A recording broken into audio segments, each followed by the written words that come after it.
I'm the principal of Cisco Africa Academy, and Cisco Africa Academy is an initiative of Cisco Africa, and it's a platform which connects young professionals and business entrepreneurs in Africa.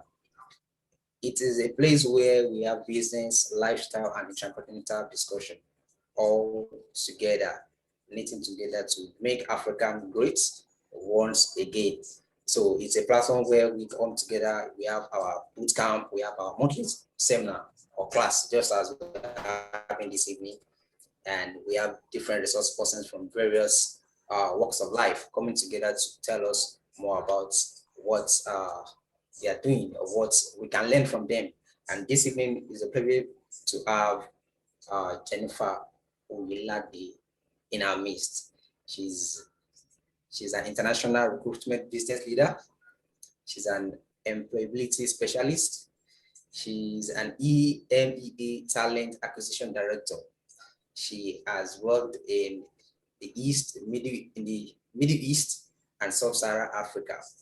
And it's a real privilege to have her this evening and to join us. She's also an author of a book called Careerectional Facility. That is a book talking about working on the rungs of professional development. So this evening, let us take our notepads, let us take our pen, let us jot down things that we are going to be learning this evening, because it's going to be another time to add value to ourselves, another value to add value to your business, another time to add value to even your neighbors around or people that are in your workplace, so that they will be able to become better. So on these notes, I would like to welcome Jennifer Oyelade to the platform, even as she lectures us on the topic, creating a professional development in a disruptive environment. Jennifer, you have the platform. Thank you. Thank you very much. It's actually a pleasure to be with you guys at Cityscope. So I hope that I'll be able to impact knowledge and you guys can be able to take these and implement them in your various environments. So I would like to first bring up the slide. If you guys have any questions, please, if we could just keep them at the end so that I can be able to address them one by one and give them the attention that they need. So please make a note of your questions and I'll be more than happy to answer them at the very end. So I'm just trying to share my slides. Sorry, you have to help me. Where do I share my slides? I can't find the button to share. Okay, share screen, perfect. Okay.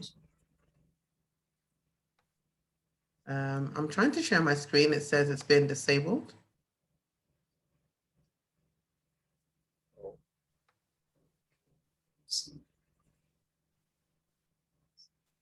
Okay, yes, we're done. Okay.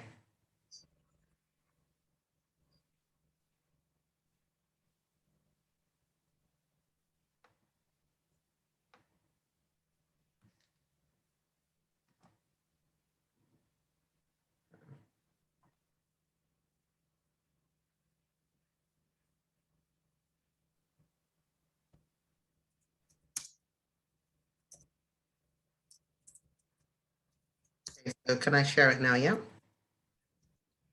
Yes.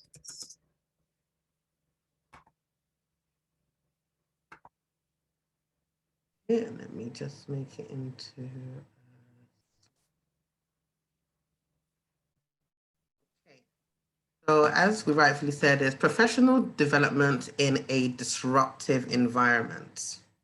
So what I'm going to be covering is the economic disruption of professional growth, how to create a professional niche using something I call the hoist, which is actually an abbreviation that I'll go into more detail, and then implementing the horizontal shift for professional development, and accreditation versus courses, and how to invest in your personal brand for corporate visibility, I've also added another slide called, just to add a bit more flavor, called Professional Development Using the 3 L's.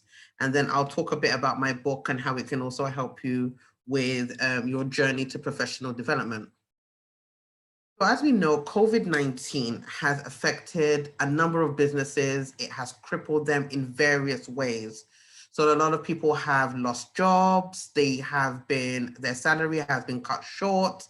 A lot of organizations have even found different ways of working. So embracing remote working, 3 days in the office, 2 days at home. COVID-19 created a lot of change in the dynamics to the way we are used to working. Some of them have been positive because, in the West, remote working is something that has been embraced for a long time. But what it's also done economically is actually crippled a lot of sectors. And because of that, as I already mentioned, jobs have been lost and the general stability of the economy has been in disarray. So what does this mean for professionals? So because of the economic instability, organizations have been forced to cut back. What does that mean? That there's not much money that is in circulation. So organizations have had to even change their structure in regards to the way they operate to survive in this economy. So what does that mean for you as a professional? It means that what is needed from you is a lot more than usual. What that means is that organizations have cut back and they've been very strategic about hiring. So where in the past they would hire 3 or 4 people, or you will see vacancies that were doing bulk recruitment, there's nothing like that anymore. Organizations are being very strategic about who they hire because they are managing their resources. So that means as a professional, you need to up your game. It's no more just about accreditations. Oh, I finished with a first class, or, I went to a leading university. Organizations now are looking beyond that. What do you have to offer? What skills do you have that I can utilize in the long run, where I can maximize your skill set, but at the same time, save money? So now is a time where employees have to up their game, not just on a professional tip, but on a personal tip as well. You have to bring something more to the market, and that is what employers are looking for. So as a professional, you need to revamp and realign, which means that you have to develop a career strategy that is recession-proof. So as I go on through this session, I will tell you and teach you how to build a recession-proof career profile that will be able to weather the storm as we're getting through this recent recession. So this is a quote I always use, which is, ensure you remain consistent and relevant in your quest for career progression. Implement a supply and demand, a give or take, or a trade by barter approach. So that first sentence, what it means is that you can't just be comfortable with where you are. You have to always be consistent in developing yourself. Don't feel like, okay, I've gotten in my comfort zone, I'm okay where I am.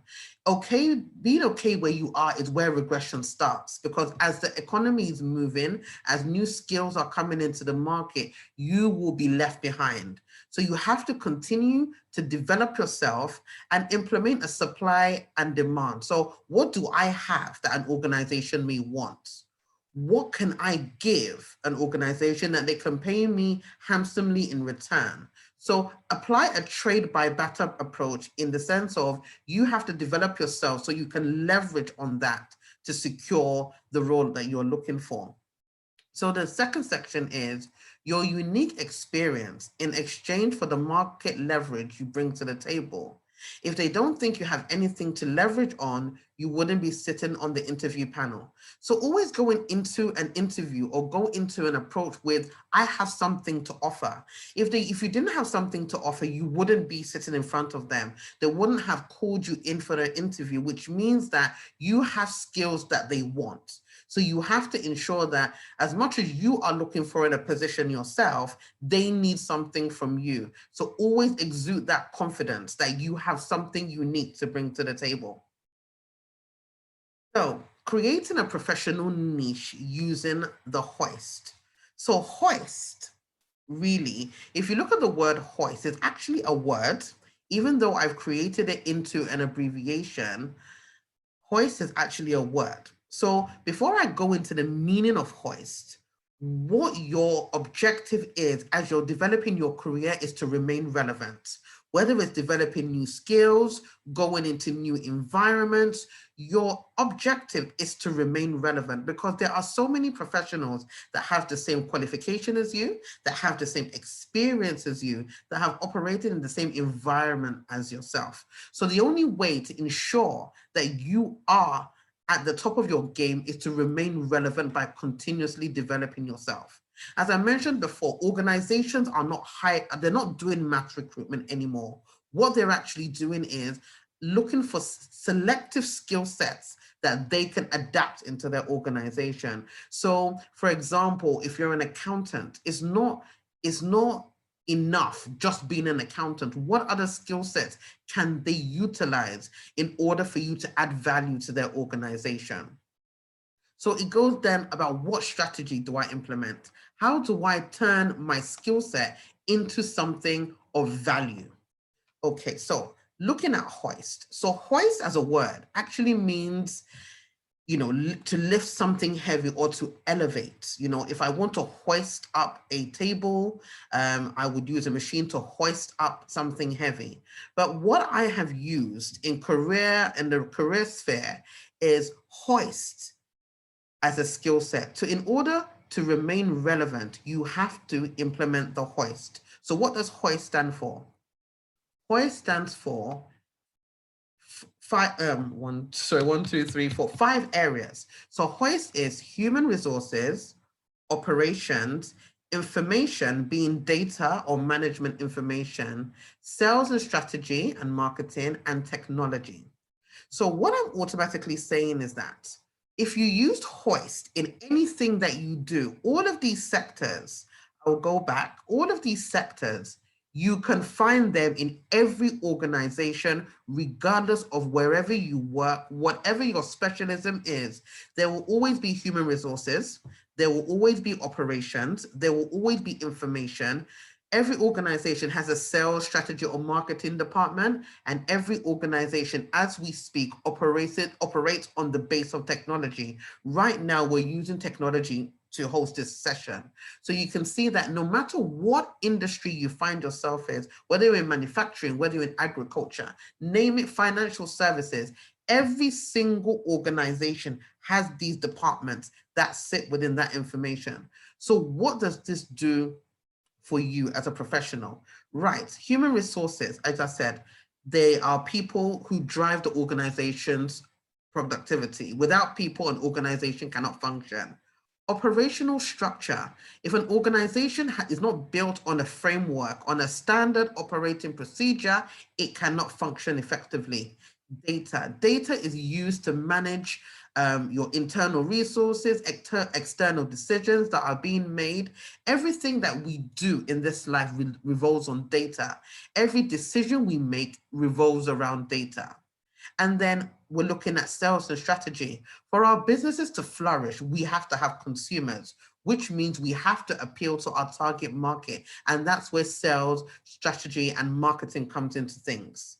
And then, as I mentioned, technology. Technology is what we do to advance what we are currently doing right now. We use systems to make our lives easier. Organizations, the financial services, every sector we can possibly think of balances on the base of technology. And with people and systems, it manages our finance also. So as we say, all of these sectors can be found within an organization. So I've just given a few examples how you can use hoist in your current example. So as I said, I used an example as an accountant before. So if I'm an accountant and I've decided to do a course on information data, for example, so I will be a chartered accountant who has implemented BI, data analytics.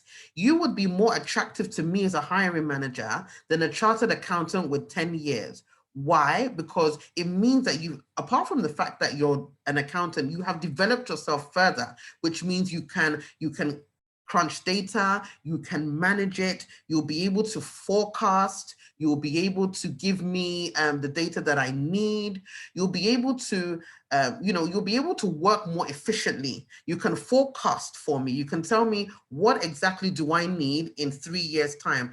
Our business is running on this particular platform. Give me a forecast of how much we're going to make in a year or 3 years' time. Now, by adding a skill set that is IT focused, it gives me that extra, that extra value compared to somebody else, as I said, who has just done chartered accounting, because it means that all you're doing, you're used to crunching numbers, but have you got that skill set to be able to perform financial analysis? So it means that you have deviated from your skill set, but your deviation is still relevant. And that is what differentiates one candidate from another, is your ability to rise above what the current norm is. So I've used another example. So if I was a lawyer and I decided to do a course in operations, so what that means is, as a lawyer, if I have a certification in operations, that means I will have an edge in business management. It means I'll be able to run an organization successfully, because within an operations course, you will learn about profit and loss, you will learn about people management, you will learn about how to manage resources and how to sustain a sustainable workforce. So I'm a trained lawyer, but that certification in operations already differentiates me from my colleague who's probably passed the bar in late Nigeria or has done any kind of legal certification. That doesn't mean that I have the ability to run an office or run a firm. But if you do a course in operations, it still expatiates on your knowledge without deviating from law. Again, I use another example with an IT professional who has studied human resources, for example. So if I'm an IT professional who has a certification in human resources, it means I can diversify and build myself as a manager, because people resources is all about managing people, understanding the different compartments of leadership. So with my IT knowledge and a certification in human resources, it means that I automatically have that knowledge on how to exert myself for management and leadership skills. So it hasn't taken away from my professionalism or my specialism as an IT professional. What the HR certification has done, it means it has elevated me into a position where I would be fit for management, because I've learned how to manage people. I've learned how to build structures to form an organization. What it does is it just makes me a more assertive IT professional and separates me from my counterparts who have only focused solely on IT and specializing in IT. So another topic that I want to touch on is developing your career using the horizontal shift. So the horizontal shift is actually a terminology that I derived myself. So when people think about career development, they think that career development is, it's just an upward scale. You can't, if you want to develop in your career, you have to go up. But actually, you can actually develop your career horizontally. So some people think, how can I develop my career horizontally? I'm trying to go up. Why am I moving along the same line if I am trying to excel in my career? Now, if you look at the success story of most of the professionals that we see today, your Mark Zuckerbergs, your Amazons, they all started off from a very small platform. Some of them from their shed, some of them, Facebook started from a dorm room, right? So most of the successful people we look at today had very humble beginnings. And the thing about it is that when you are looking at their career path, they cannot tell you about the career path without talking about some stumbles that they've made along the way. Some career maps, when you're mapping out your career, it's never a straight line. It sometimes looks like a life support machine. It goes up and down. It's more like a zigzag sometimes. When you look at the positions that people have taken in order to reach their career goals. So now I want to teach you how you can also elevate in your career using a horizontal shift, moving along a straight and steady line. So here's an example that I want to give. So there could be a lady who's worked as a sales manager in a family-owned boutique for like 2 years. So the good thing about working in smaller organizations is that you don't just focus on sales. Because it's a small organization, you would have dealt with profit and loss, you would have dealt with accounting, bookkeeping, you probably would have dealt with a shop floor if it's a retail organization. When working in smaller organizations, you tend to get a lot more exposure because of the size. You're doing a lot more things. So think of a lady who's worked as a sales manager in a family-owned boutique for 2 years. So she's gotten that experience of working in a small environment with her hands in different pies, obtaining this knowledge. And then she resigned and decided to work as a sales manager. The same title, guys. Keep in mind that her title hasn't changed. The sales manager, she left to work as another sales manager, but for an SME fashion house. Now, she's graduated slightly, but her job title has remained the same. But what made her attractive to the SME is the fact that as a sales manager, she's worked in smaller organizations, which means that she has had exposure to different aspects of sales, not just going onto the shop floor and selling, not just going into the field and looking for customers. With a smaller organization, you gain a lot more knowledge because you have that exposure to different areas based on the organizational size. So now she's working in a small fashion house. She worked there for about 3 years. So with there, she's gained exposure to dealing with larger clients. She has been exposed to different kinds of sales, business development, working in various teams. She's really kind of, taken the experience she's had in her previous experience and brought it to the SME.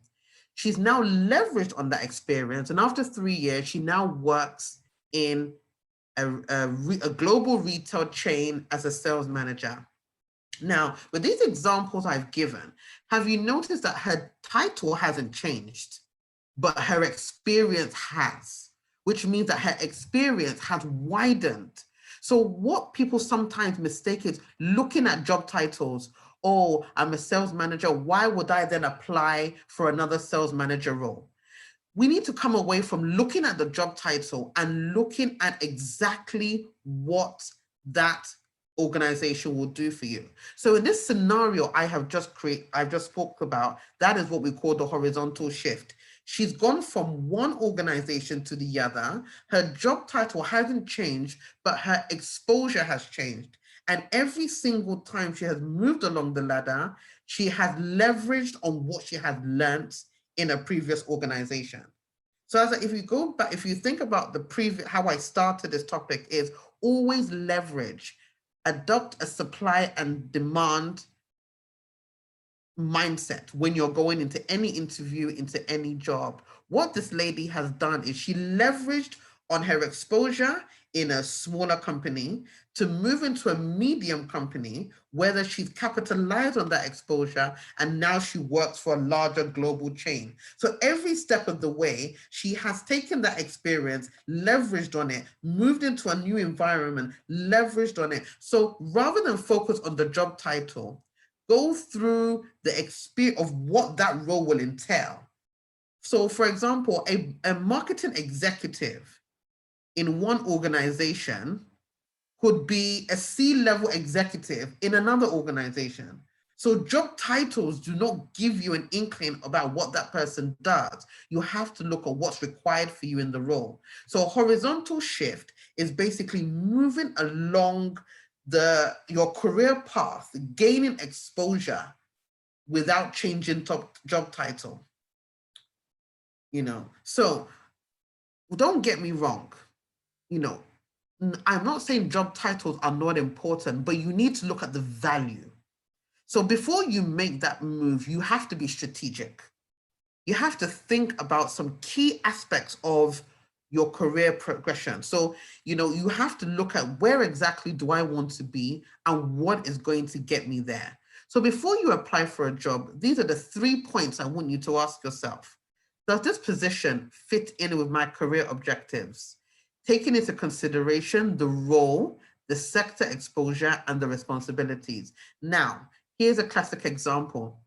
If you're working as a, oh, let me just think. If I'm working as a, okay, let me just use an accountant, for example. If I'm working as an accountant in an accountancy firm, a very small accountancy firm, and I see a role, and so let's say I'm earning 600 or 700K net after tax, and I see a role that's paying like 550 or 600K in an FMCG company, global company. And if you look at the job description and you see that within the FMCG company, the exposure is going to give you, will be able to elevate you to where you want to go, then you have to look at compromising. I'm not saying compromising to make yourself less valuable, but does the end justify the means? So you have to consider the role you're applying for, the exposure it's going to give you from a sector perspective, and what are you going to learn? The responsibilities that you're being given in a job specification, am I going to absorb this information and can I leverage on it? So the second point you need to ask yourself is, working in this position, what will my next step be? So don't just move from company to company, not just for the sake of salary, but being strategic and saying, okay, if I work in this next position, what skill set am I going to gain that I can leverage on when I'm applying for another job within the next 3 to 4 years? So what exposure will this role give me? It could be systems, it could be a market share, it could be even the size of the organization. What kind of exposure will that role give me that when I'm interviewing, I can leverage on that information as well as the skill that I've already acquired? Then again, you have to look at, the third point is you have to look at the situation and say, working for this organization, would it increase my market value after this engagement? So for example, as I use the accountancy firm, if you've gone from a small accountancy firm and you've gotten a job in, I don't know, you've gotten a job in, let's say, Deloitte, for example. Now, if I want to move from Deloitte, some people think that Deloitte is the beginning and the middle and the end for them career-wise. But if I want to increase to a CFO in another company, for example, does this company have the sustainability to increase my market value? You'll find that there's some people you've worked with and they've said to you, okay, when I started at, organization A, I was on 300K a month. And then by the time I, finished with promotions, I left and I was earning 500K a month. Then I now joined KPMG. They were paying me 700K a month. Now, if you're in somewhere like KPMG, how much would your value be worth once you leave there? So you have to look at the organization and say, what would this organization do for my market value? So is it going to increase my diversity? So the kind of sector that I can jump into after? Is it going to increase my exposure, meaning the kind of roles that I'll be opportune to have based on what I've done in my previous roles or what I'm currently doing now? And the responsibility, will this organization give me the heads up to go into a senior role after I've served my time? So it's a case where once you look at all of these three together, that is this career strategy that you have to have. Every step you make has to be accounted for. So a lot of questions I get a lot of the time is about, accreditation versus courses in terms of, career development. So as I said, because we are in a disruptive environment, your current experience is not just valid on its own, right? Because why do I say this? It's because you need to, as I said before, consistently be relevant.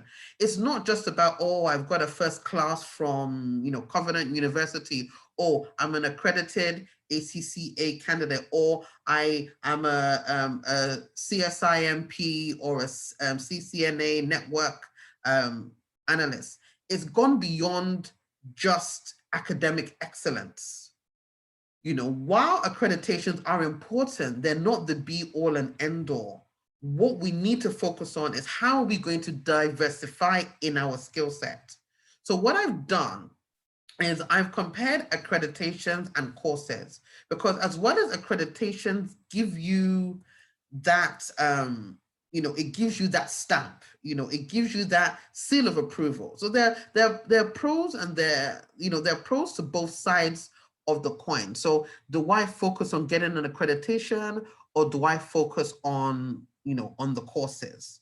So accreditations are a lot more expensive, right? And because a lot of them have, internationally recognized modules and content. Some of the time it's, a lot of people have come together to verify this data. So being accredited is a great thing to have, because it gives you that stamp as a subject matter expert, meaning that your knowledge has been verified. It brings a sense of prestige and belonging. And usually, when you're talking about traditional career development, accreditation is always up there as something to achieve on that journey to, career progression and professional development. However, courses in the last, I would say, especially during this disruptive time, there's been a complete increase in courses. Why? Because not only are they cheaper, they have shorter modules, and they provide a diverse portfolio. What that means is that you can study a little bit of everything, and when you combine them together as a professional, your portfolio is stronger. So there are shorter courses, they are most cost effective, and you'll be able to professionally develop yourself in a shorter space of time. So, I mean, to become an accredited professional probably takes on average about 2 years or so, depending on the modules that you take, the exams and so on. But with courses, what you find with courses is that you can continue developing yourself at a faster pace. So for example, a new skill set, a new system could be coming out tomorrow.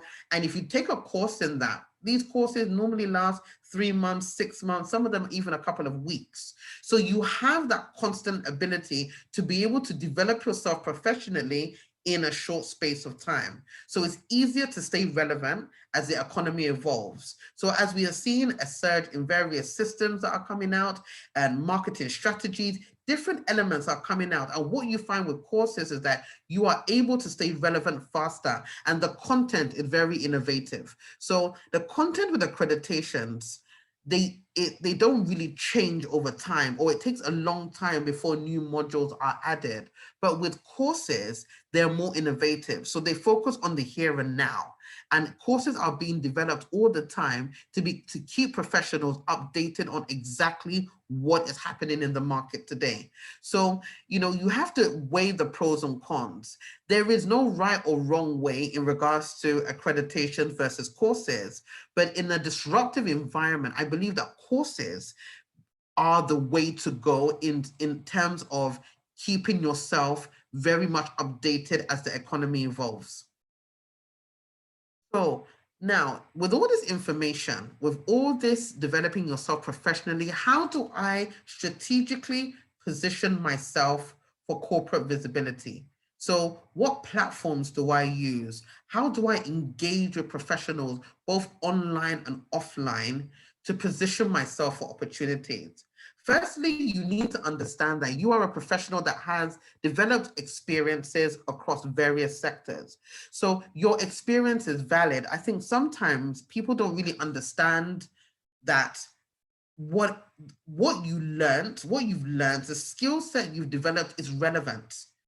It's not because, you might think, I haven't done as much years as person A, or I haven't done as much years as person B, but every experience is relevant.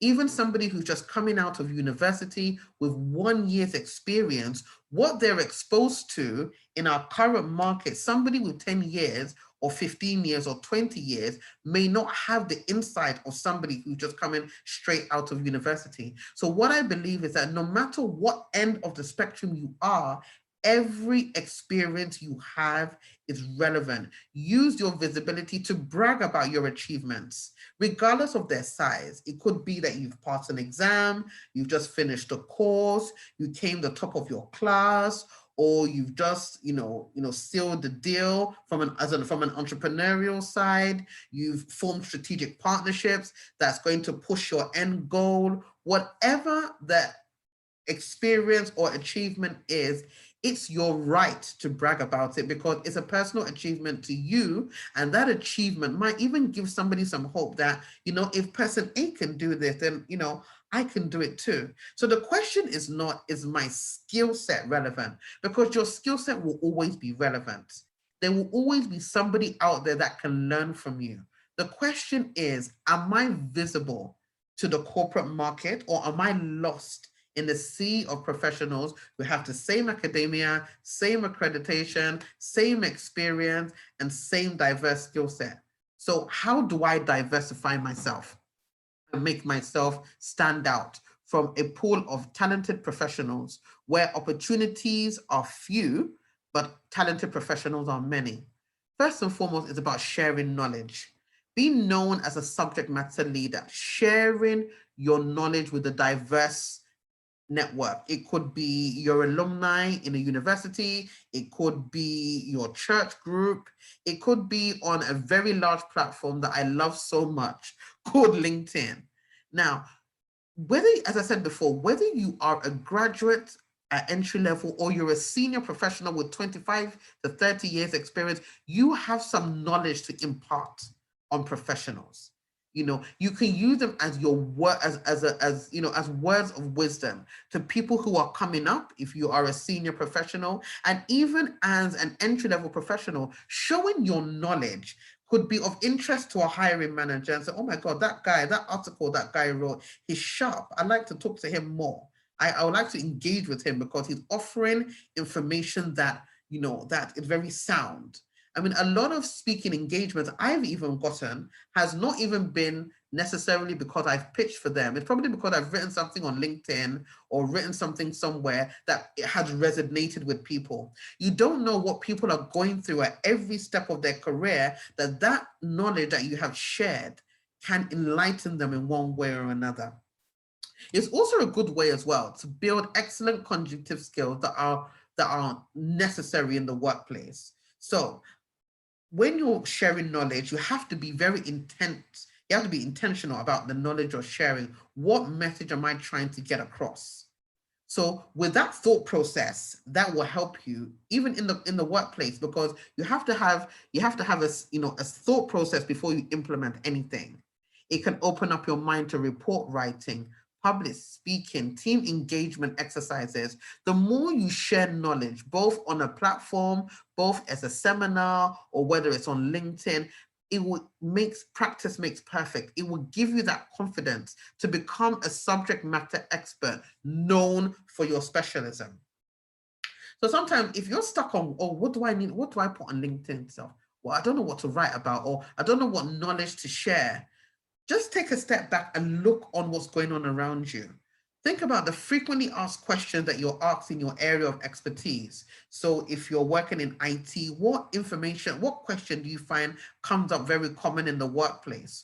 Or maybe you're discussing with your friends and having some kind of intellectual discussion. What is it that people seem to be talking about the most? You can even look at the news. What are the topics that are coming up quite regularly in society that I can tap on and use as a platform to express myself professionally and get the buy-in of people who are seeing my posts and engaging online?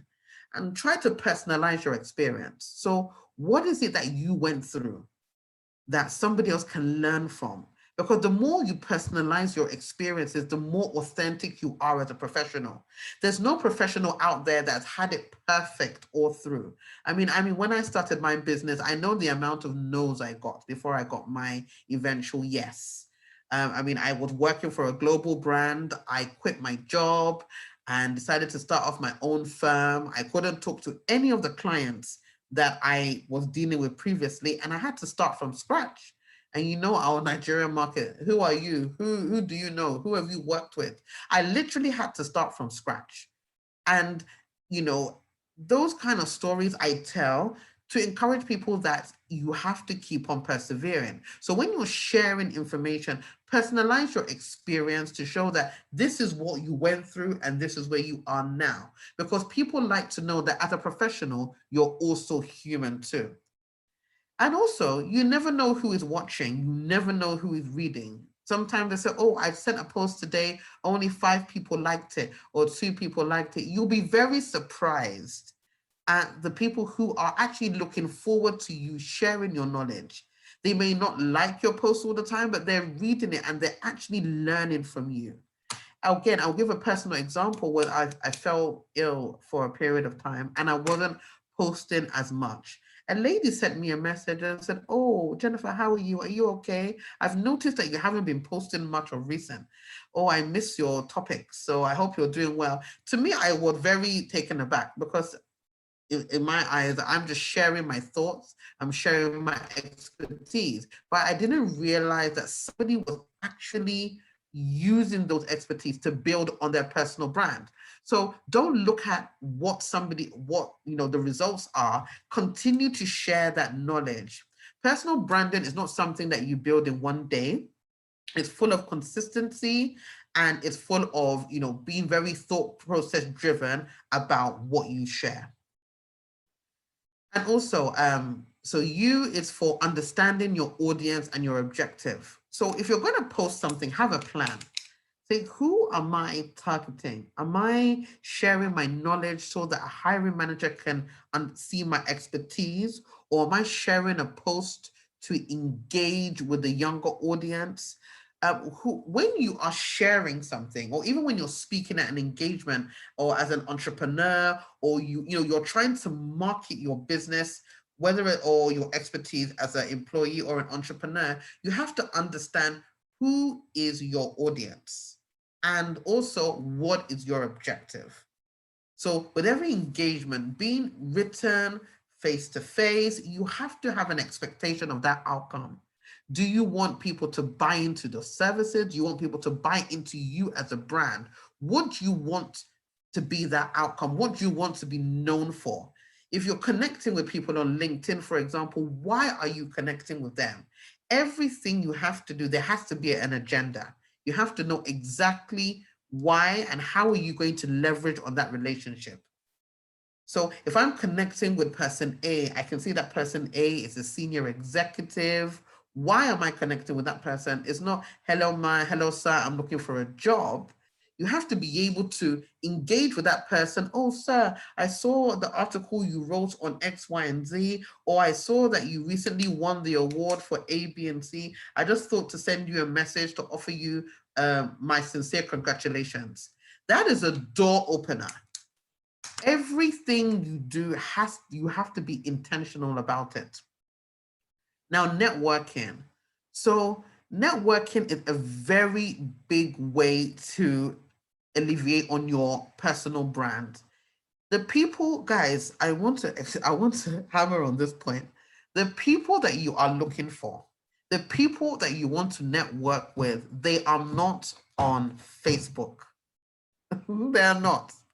The people you are looking for are not on Facebook. They are probably on LinkedIn or in networking events. They're on Zoom meetings like this. You want to ensure that you are strategically positioning yourself in environments that are going to help you thrive. So you see on LinkedIn, and with the disruptive environment that we have now, a lot of our meetings are taking place online. Right now, we're having an online webinar. So looking at signing up for webinars, a lot of these webinars even have open chat rooms. Introduce yourself, network, show the value that you have, right? And what you also find is that with networking events, you will find that professionals are not behind their desk. So they have their guard down. I mean, if you imagine going to an office saying, oh, good afternoon, I'm trying to see A, B, and C, you will always have a gatekeeper that's going to block that path of entry. But you find that within networking events, people are a lot more relaxed. They're a lot more receptive. So if you're trying to engage a particular person or you're trying to engage a certain set of people, networking events are the way to go. Now, if you decide that, okay, I'm going to utilize social media sites like LinkedIn, as I gave an example, if you're connecting with people, you have to show an intention of why you're connecting. It could be an article. You could even, no, it's not this, oh, good afternoon, Masa, I'm looking for a mentor. No, you have to bring the value you have that you can bring to the person to find a strategic relationship or a mutually beneficial relationship. So when you're connecting with people, on a networking platform, always show your value and also show that you understand the value of the person you're connecting with. So what I like to do is if I'm trying to connect with somebody that I like the look of their profile, I'll go through their profile first. See exactly, sometimes I even take their name and Google it. Maybe they've just appeared in an article, maybe they've just written an article, maybe there's something interesting about them online. And I'll use that information and I'll connect with the person and say, hi, good afternoon, Tommy. Oh, thank you for accepting my request, or the pleasure to connect. I just read your article on X, Y, and Z. I thought it was so thoughtful. I share the same thought pattern, and then express your own value and say, let's connect or stay in touch for a mutual beneficial relationship. With networking, you have to show your own value as well as appreciating the value with the person that you're connecting with. I'm more likely to connect with somebody that has taken their time to look into who I am and what I'm about than just, hi, good evening, sir. My name is so-and-so. I'm a graduate of A, B, and C. I've been out, it's too mundane. You have to show your value moving forward when you're networking.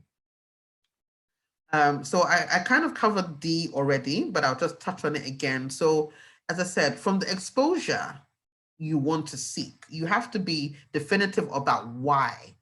What is it that I want to be known for? Why do I want that corporate visibility? Am I looking for corporate visibility because I want to change my role in a job? Or am I looking for that corporate visibility because I want to be known as a subject matter specialist, to be invited for talks, or, to be known as the go-to person? Or am I an entrepreneur that I want to, kind of market my business? So I want to, showcase my products or my services. You have to be definitive of why do you want that corporate visibility? What is your end goal? It doesn't have to be either or, it can be all three. But as you are putting out your content for that visibility, you have to be selective. And again, it goes back to my previous point, is that you have to be intentional about every step that you make. So for everything you do, be decisive about why you want to do it. And then from there, what you will find is that the moves you make for career progression will be more definitive. You won't just say, oh, I just want a job, I'm doing person A, B, I'm sending person C. Your career progression will be a lot more strategic when you're very definitive about the moves you make. I covered A as well, but I'll talk about it as well, is your approach. So how you engage with people is very important. We sometimes have a habit of, we always want something. We know what we want, but we should ask ourselves, what do we have to give? Because in life, everything is give and take, supply and demand, trade by barter. So when you're approaching someone with your intention, how do I get that receptive response? You have to I always say, you never get a second chance to make a first impression. So obviously be very courteous, but also be direct about what it is you're looking for, and compliment at the same time. As I mentioned, oh, that article was very wonderful. I love what you're doing at, if you're working for Samsung, oh, I love the progress, the milestones you're making at Samsung, and, compliment before you get to your point. We're in a world where if you compliment me, I compliment you. So you have to be direct, but at the same time, you have to offer your value, and you have to appreciate the value of the person that you're reaching out to. So approach is also very key when you're positioning yourself for corporate visibility. And then yielding. So in financial terms, yielding is, generating a financial turn for a specific amount. So like I've touched on before, yielding in the career sphere is, what have I gotten out of this connection? If I'm putting myself in a position to be corporately visible, what am I getting out of it? If I'm making connections with person A, even if I don't yield that capital at that moment, that relationship could open the door to other relationships. So I may do this webinar today, and tomorrow I may, somebody may say to me, oh, I watched that webinar, I really liked it. Can you come and do, that's yielding. So as you're moving on in your career, you have to be strategic about how are you yielding results. You may not yield results immediately. For example, I've done webinars where I haven't yielded results in that webinar, but 2 years down the line, oh, Jennifer, I remember a webinar that you did, so and so, so you have to always keep in your mind that, what value am I getting? Don't look at the immediate and the now and said, oh, I can't believe I did this. Oh, this thing didn't bring me the profit, or this thing didn't bring me what I needed. It may not bring you immediately, but that doesn't mean you should not keep on striving for corporate visibility. So keep on being consistent. And if you keep on consistent in what you're doing, it will eventually yield fruit. So, so all the topics I mentioned is actually part of an acronym that I call Sunday, which is sharing knowledge, ensuring that when you're sharing knowledge with your peers, sharing knowledge in an environment where you're going to add value. By sharing knowledge, it means you're automatically adding value. Understanding your audience. As you're sharing that knowledge, who are you targeting? Understand your intent, why, who, and be at one with your audience. So even the way you write, if you're talking to people in secondary school, you have to ensure that how you're communicating with them is in line with what they understand. If you're talking to somebody of seniority, you have to be a bit more complex with your explanation. So understanding your audience, networking. Please, guys, meet as many people as you possibly can. Share your knowledge. See how you can add value through networking. I know some people shy away from networking a lot because they say, oh, what do I say? As I said, you have value. There's nobody on this platform that doesn't have value. Everyone everywhere has something that they can add to someone. So network and expatiate on those relationships. As they say, your network is your net worth. Be decisive and definitive. Know exactly what you want to achieve through every interaction, every career move. What exactly do I hope to achieve by moving to company A? It's not just necessarily about money, but about career exposure. It could be about professional development. It could be anything, but be decisive and definitive about every move that you make. And then your approach. It's just like almost when you're talking to a child, if you want to get your child to do something, you're a bit more softer in the approach, you're a bit more persuasive. If I want something from you, what do I also have to offer you? And how is my approach? Gone were the days where you'll be sending essays about, before you get to the point of what exactly you're looking for. Be very strategic about your approach.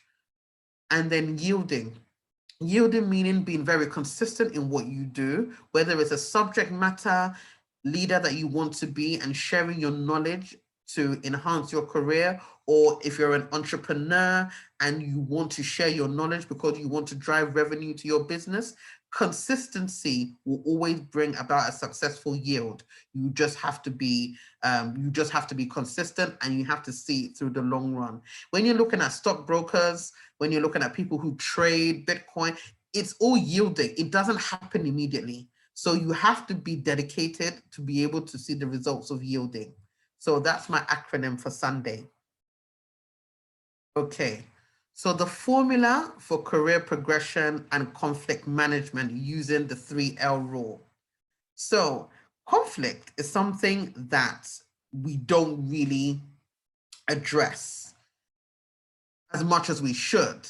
But the truth is, wherever we are, especially within a disruptive environment, conflict is actually key to career progression. We have to first and foremost learn about how to manage conflict and learn about the environments we find ourselves in. So you will find that, you know, in a smaller environment, you find that the conflicts might be less because the organization is smaller. Sometimes some organizations operate on a flat structure. So you find that in different environments you found yourself in, whether it's a multinationals where you have, you know, a larger teams, more different personalities, you have to learn in your career how to manage not just your own career progression, but how to manage conflict while you're moving up the ladder. You know, what I say about conflict is a personal disposition, meaning it's not always personal. Somebody didn't wake up in the morning and decide, yes, I'm going to be confrontational. Yes, I'm going to be somebody of conflict. I'm going to be a man of conflict or a woman of conflict. What you find is that when you unbox the situation, there is something that triggered that button that has caused the way they're acting. So you have to learn how to analyze people, analyze situations, and say to yourself, is this a battle worth fighting? Or do I agree to disagree and focus on the bottom line? Or do I just, you know, address the elephant in the room, hoping, or your objective should be for a positive resolution? So you have to learn how to manage your environment when you're talking about career progression in a disruptive environment. Even when you're online, you can still get into conflict with your colleagues, even if you're not with them face to face. The only difference about online conflict is that you're not in my face to see my true emotion. You know, we're in front of the screen, I can smile, I can do, we don't have that same bodily you know, contact before you can see my real true disposition. But the truth is that in every environment we find ourselves in the corporate market, we have to learn how to adapt to different environments. The next L is for leverage. Now, there's everybody who's been in an interview before, they've always asked, this is a common question that is asked 99.9% of the time. And then an interviewer will ask you, oh, tell me about a time where you've had to deal with a difficult employee, or tell me about a time where you've had to do with a difficult salesperson. All of that derives around conflict. So with that, so what you've learned about conflict is what you will use to now leverage on when you are moving into a different environment. So I can tell you that I've sat on three sides of the table. I've been a candidate looking for a job. I've been a hiring manager. I have been a consultant, and I've been an employer. So when I look, so from the three angles, the answer always remains the same, which is that an employer can decide not to hire somebody, not because they're not technically sound, but because they will look at the person and say, oh my God, this person will sink, or this person will run mad if they find themselves in our organization. This person can't handle the environment. This person cannot. So that you would have lost out, not because you're not technically sound, but you haven't leveraged on what you have learned in your previous environments. So the thing about career development is, as much as it is about the technical aspect of things, it's also about how you personally manage your emotions and your development as a professional. So once you have leveraged on that, you can then lead. Now, people said, okay, am I at the level of leading yet? I might be just an entry-level candidate, or am I at the level of leading yet because maybe I only have 4 or 5 years experience, or, you know, I'm an executive. I'm already at that pace, that stage where I'm leading. But are you leading by example, in the sense of, are you leading based on what you have leveraged on and what you have learned, or are you just going forth as a leader and just picking things up as you go along? So the thing about leading successfully is that you have to learn how to leverage on the environments you found yourself in, the people you've engaged with, and the situations that have allowed you to thrive. Is how you're going to leverage successfully using unscripted methodologies. So when I say unscripted methodologies, is that there is no manual to leadership. We see this everywhere. Oh, there's a book about how to be the best leader, how to do this, how to do that, leadership 101. The truth is, leadership is a personal journey. How I may manage may be different from how you manage, but what makes an unscripted leader that operates on a clear working path is leveraging from what you've learned about people, about environments, about situations. So in order to establish a clear path of career development in a disruptive environment is to learn from the mistakes that you've made, learn from the successes you've had. How am I going to leverage on what I have learned, enable for me to not just lead a team, but lead my career decisions moving forward? So I've just kind of so even though I've spoken about it, so here is it in a more kind of detailed position. So as I said, learn. So in every environment you find yourself in, be a sponge. Learn about the environment, learn what your colleague is learning. Because what I've even learned from my, in my own career is that some of the things that have helped me move along the ladder is not just everything that I have done as a professional, it's what I've learned from person A, my colleague that's on the other desk. Because I've been, I do my work and say, oh, so how do you do that? What is that you're doing? I've incorporated it into my knowledge. So I'm like a sponge absorbing everything that goes around me, because I know that later on, I'm going to need that information to leverage when it comes to my career.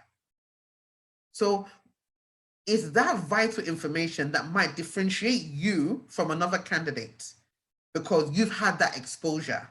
If I'm talking about, oh yeah, so all I do is do A, B, C, D, and E, then the hiring manager will be like, oh yeah, that's great. But somebody else will come in and say, oh, while I was doing A, B, and C, I oversaw my colleague doing A, B, and D, and I incorporated that into my work to make me a specialist in, D, E, and F. So the more you learn, the more you have to leverage on when you're making those new career moves. So now, the other L is for leverage. So as I keep on using the word leverage a lot, because in career development, how to move up is to leverage on what you know. So how do we leverage? So demonstrate your diversity by working in different environments. Sorry, I can hear a voice coming through. My bag, brother. So when we're talking about leveraging, how do you use those experiences and the diversity? So the diversity of working in different environments, the diversity of working with different people, those are different personalities. Those are the information that you're going to use to leverage when you're moving on with your career. Because the truth of the matter is that whether you're looking at career development, when you're looking at conflict, every employer wants an employee that can thrive in different environments, which means, tell me about that example where you have able to deal with a difficult personality. Tell me about an example where you have had minimal resources to work, but you've managed to overcome. So what you have to do is look at all the different areas of your career that you can use to leverage on.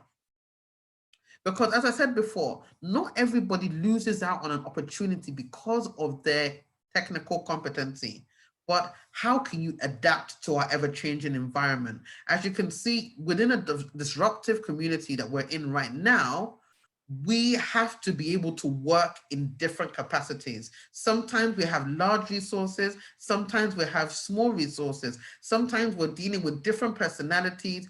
How do I overcome that? And that is what you're going to leverage on when you're looking for other opportunities. So in order to lead successfully, you have to be mean. I know it sounds, when I say that to people the first time, they're always in shock. Like, what do you mean I have to be mean? I'm saying, yes, in order to lead successfully, you have to be mean. What does mean stand for? You have to be able to manage expectations. So what do you as your manager, as a thought leader, what do you expect from me? I have to be able to communicate effectively what you expect from me as a leader, as a manager, and I have to also commit to you and tell you what I expect from you in order for this to be successful. So finding a gap and bridging the gap between leading and managing, you know, knowing your expectations and how to empathize. So how to empathize with your team. Everybody faces challenges. How do you show that I understand exactly what you're going through as a team manager, as an employee? How do you empathize with your team? And how do you appreciate and applaud? Even as a manager, you don't have to be a manager to appreciate and applaud your team members. Oh, Tommy, that was really good what you did there. Oh, well done. Oh, that's fantastic. Oh, you know, that show of acknowledgement and appreciation goes a long way, not just as a manager, but as a team leader and as a team player. Then we're talking about nurturing. Nurturing your team through learning and development opportunities is always key if you want to ensure that as you grow, your team will grow.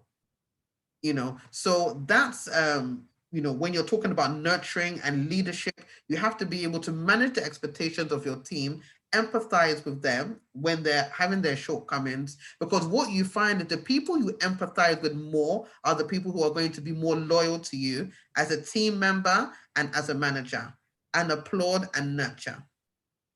But I just broke it down there as a acronym. So manage expectations, empathize, appreciate and applaud, and nurture.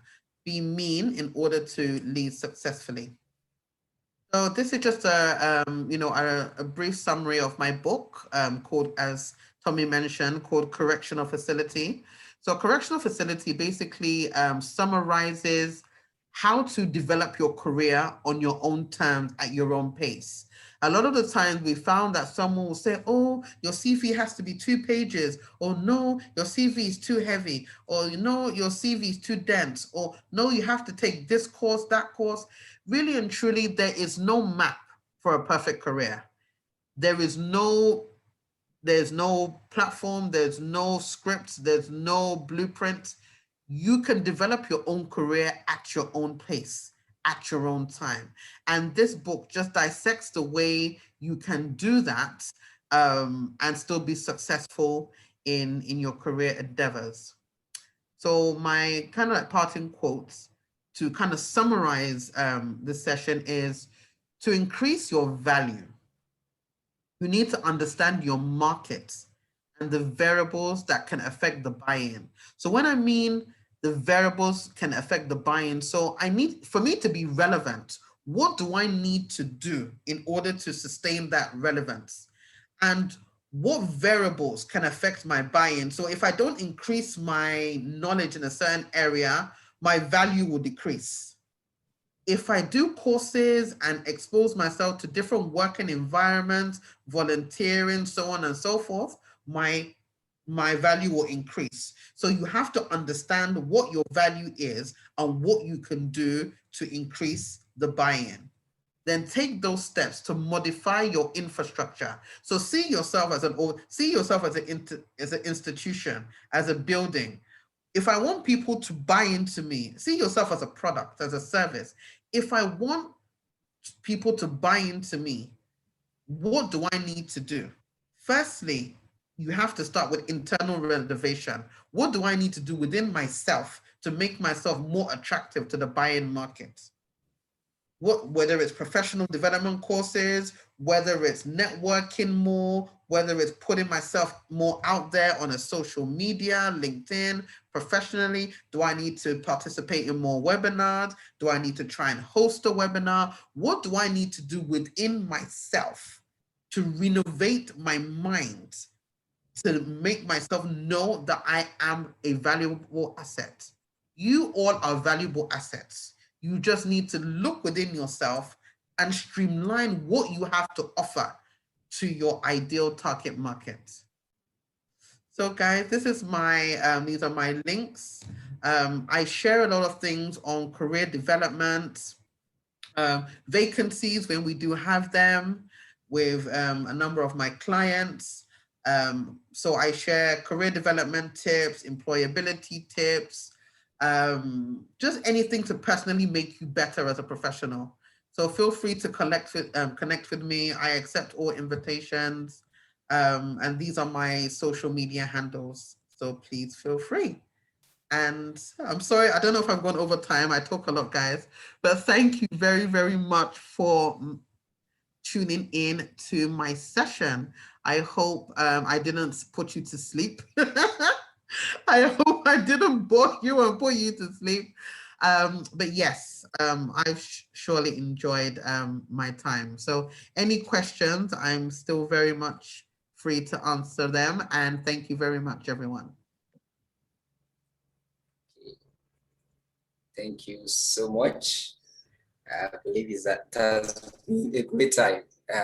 Although we have spun out of time, but I think we have learned a lot this evening. I've learned more than, I think, 3 to 4 acronyms, which I'm still trying to unravel. So I believe others will have learned something also. So quickly, please, if you have a question, I can see a raised hand from Claudia Yorinde. So if you have any question, just raise hand, or when I tell you to ask the question, you can kindly unmute, then say your questions. So Mr. Claudia Yorinde, you have the floor, sir. Yes. Can everyone hear me? Yes, I can.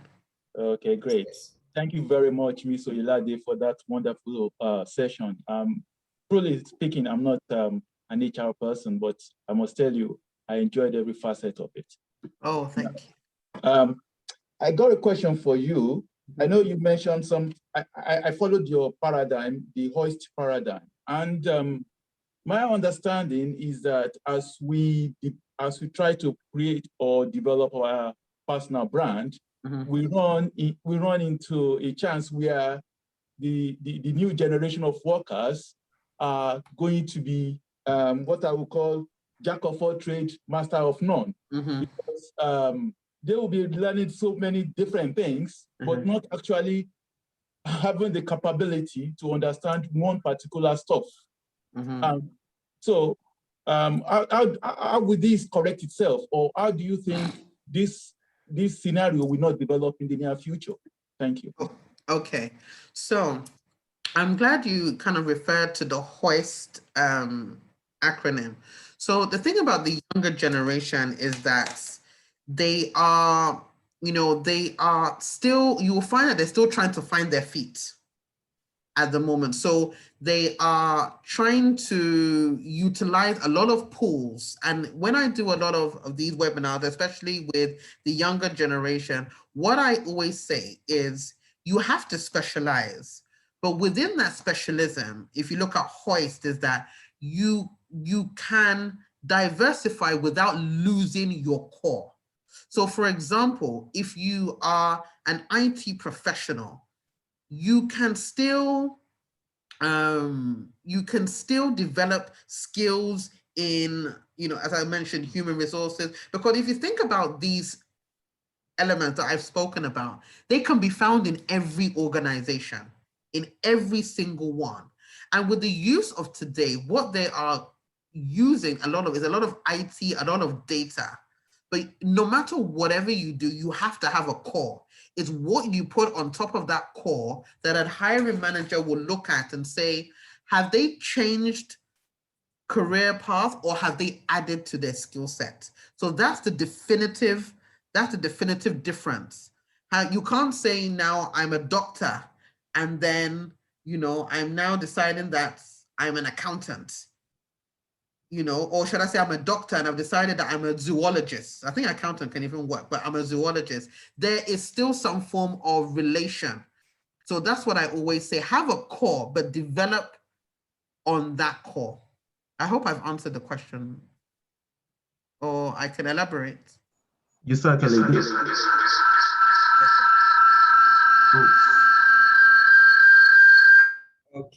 Okay. Thank you so much, Jennifer. Is anybody with question? Anyone, if you have question, kindly unmute. And then let's have your question. Okay. Anybody? Okay, I think there's no question from anybody so far. So let me see if we have on the WhatsApp. Okay, there's none on the WhatsApp group also. So I want to use this opportunity to say a big thank you for honoring our invite and for coming around to give us let's say a module or a course because this is really wide, and if you want to pay for this, it goes for a lot to get this kind of value. So we really appreciate you, and we hope to have you some other times in our programs. Yes, most definitely. It'll be my pleasure. So, okay, thank you so much. So before we take our leave, let us do it to follow us. We'll be updated on our subsequent classes, which comes up probably anytime the class is going to come up, will update us via our emails. For those who have signed up, we get notification concerning the classes. So also let us follow us on our platforms. We have Cisco Africa on all media. Then we have the Let's Go Nigeria, which is a tourism app for Nigeria. You can visit places in Nigeria. You can educate yourself also using the app. So Let's Go Nigeria on all platforms, Cisco Africa on all platforms. Thank you so much, everyone, and have a great evening. And I wish you a new week ahead. Thank you and good night. Thank you. Good night, everyone. Thank you. Have a nice evening. Bye. Okay. Bye. Bye.